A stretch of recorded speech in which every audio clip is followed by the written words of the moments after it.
તો અમદાવાદમાં મુશળધાર વરસાદના કારણે હોર્ડિંગ્સ ધરાશાયી થવાની પણ ઘટના બની છે। શ્યામલ 4 રસ્તા પાસે હોર્ડિંગ તૂટી ગયું, 2 વાહનોને નુકસાન થયું છે। સજાનંદ કોલેજ પાસે ટ્રાફિક સિગ્નલ ધરાશાયી થઈ ગયો।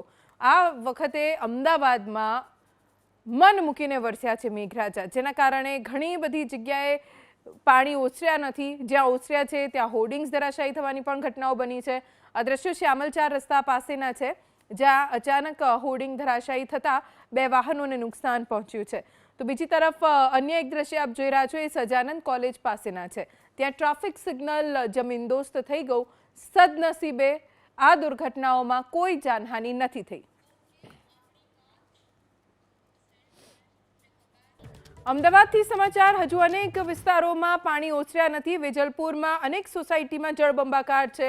શ્રીનગર 2 સોસાયટીમાં હજી પણ વરસાદી પાણી નથી ઓસર્યા। વરસાદે વિરામ લીધો છે, કલાકો થઈ ગયા પણ હજી સુધી વરસાદનું પાણી ઓસર્યું નથી, જેના કારણે શ્રીનગરના રહીશો ખૂબ મુશ્કેલીમાં મુકાઈ ગયા છે। દર વર્ષે શ્રીનગરમાં આ જ સ્થિતિ સર્જાતી હોય છે। અનેક વખત આ વિસ્તારના લોકોએ પ્રશાસનને રજૂઆત પણ કરી છે, છતાં આ સમસ્યાનો ઉકેલ નથી આવ્યો, જેના કારણે દર વખતે સાવ સામાન્ય વરસાદ હોય કે અનરાધાર વરસાદ હોય, આવી જ સ્થિતિ શ્રીનગરના રહીશોને સહન કરવી પડે છે।